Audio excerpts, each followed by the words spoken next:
hindi pa bayad ang kanyang kabaong at saka ang paglilibingan ni Tatay Lando.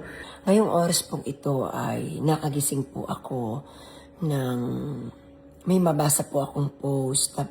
Kagabi, ako po ay natulog po ay alauna na. Kanina alauna ng madaling araw at ngayon po ay alas 4 ng madaling araw. At ngayon nga ay nakagising po ako at may nabasa po akong post patungkol sa kay Tatay Lando na nandito sa Layag, na kung saan ito ay magazine na feature po ang buhay ko at pati ang buhay ni Tatay Lando. Ito.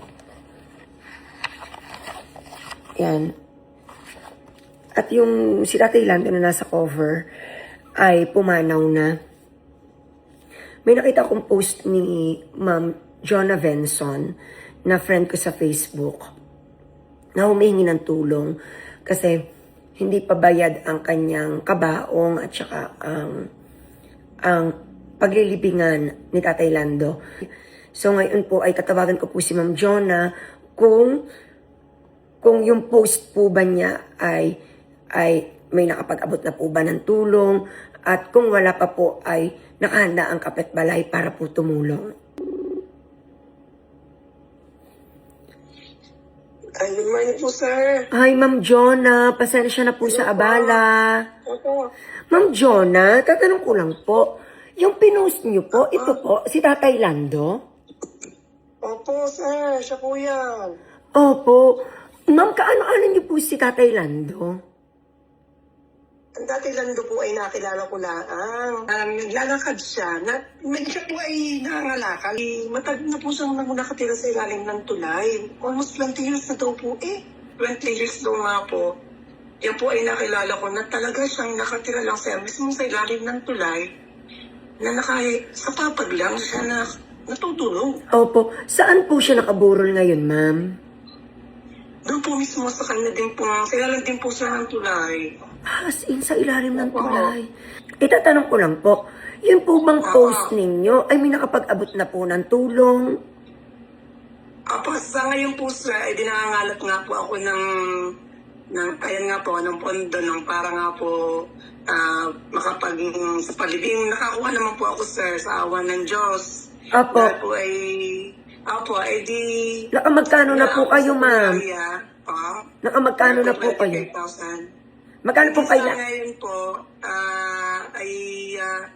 iniipon ko pa po, pero sinabi ko nang meron na dahil, sir, wala po talagang wala pong talagang tutulong sa kanya, kundi, yan, tayo lang talaga. Opo, ma'am, itatanong ko lang po, magkano nga po ang kailangan ni Tatay Lando? Ako po ay nakakuha na, bali po ay pang 15,000 kailangan pa para mabuo po yung 25,000 sa punerarya. Okay po. Kailangan 25,000 po ang punerarya. Tapos po, may 15,000 na kayo. 11,500 po naman doon po sa paglilibingan niya. Apo, yun po yun. So, matotal ma'am, yung 25,000 at 11,500, ang nalilikom nyo na ay magkano na po?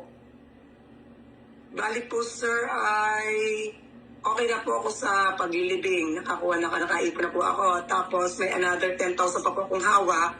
So parang 15,000 po ang kailangan ko pa sir. And then po, yun din po sa pang-araw-araw. Yung kasi din po medyo masakit sir.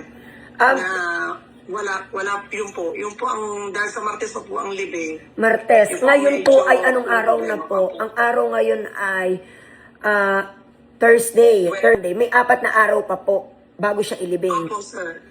Opo, sir. Gaano po ang nagagastos po kapag po sa araw po na siya po ay nakaburol? Ang target ko nga po, sir, ay makalikom nga po ng 25 dahil nga po kung mababawasan ko pa, baka lang hindi kami makakabigay sa punerarya dahil nakausap ko na po yung sa punerarya, sabi nila kailangan talagang makabigay ng 25,000 bago ilibing ang Tatay Lando. Apo. Yun po ang aking kinukuha. Kaya sir, sabi ko nga, balak ko nga po na magbibigay ko nga ako ng 3,000 ngayong umaga, makabili dahil kahapon po, Sabi sa akin, ang kwento po, isang laylay lang ng creamy white, tapos wala na. Suma total, ang kailangan nyo pa is 15,000 para sa mismong paglalagakan.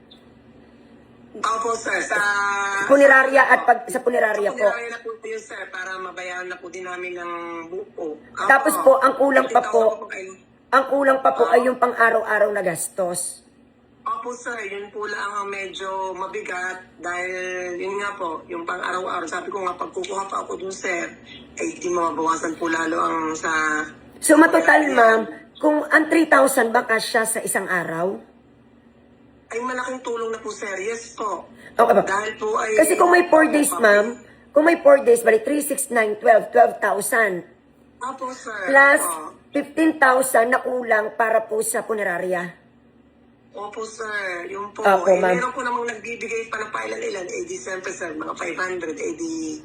Opo. po. Pero hindi ko naman po makuhan kung kailan di. At least, sa 9 days, may 4 days pang sinasabing ganyan. Opo. Eh, di at least, sir, kung ano, may ipon para kay tatay lang din po. Opo. Sasakali. Ma'am, siguro po ito ay nakatadhana na sa na-featured ako na story ng buhay ko, na hindi rin naman ganyong kadali ang pinagdaanan, ay si Tatay Lando ang cover. Ma'am, tuwing ados,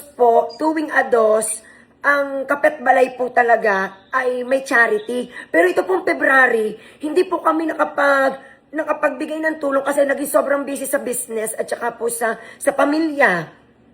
Opo. Sir. Ay ngayon po, siguro nakatadahan na ito kay Tatay Lando. Basta po, ang ibibigay po ng Kapet Balay ay 30,000. Ano po?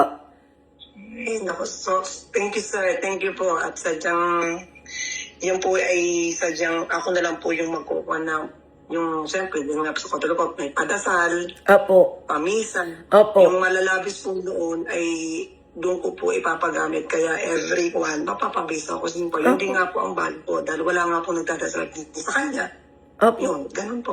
Sige Ay, po. sir. Yun po. Super thank you po. Oh, nag-pray po talaga ako sa Panginoon kasi sabi ko, hala, lumipas yung February 2 nang hindi ako hindi nakapag-share. Sa... Talaga, nakalag po kay Tatay Lando. Opo, yun po, ma'am. Yun po. Opo, just sir, kayo po ay pagpalain ng Diyos. Sorry po sa abala, mama. 4 a.m. na ginising ko pa kayo.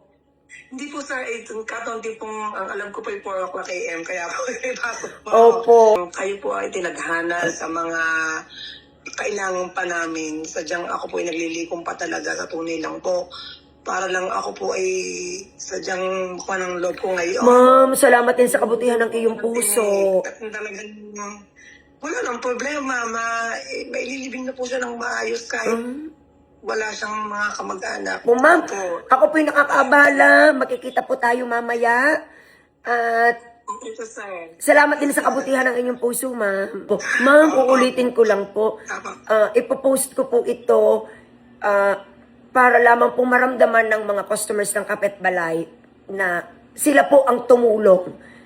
Ginamit lamang akong instrumento ng Panginoon. Ano po? Kasi po yung mga customers ng Kapet Balay, patuloy ang suporta. So, sila po, yung pong mga pagkain nila dito sa Kapet Balay, yun ang itutulong sa katulad ni Tatay Lando. Ano po? Salamat po. Super, super, super thanks po. Okay. Ingat po lagi. Thank you po. Bye-bye po.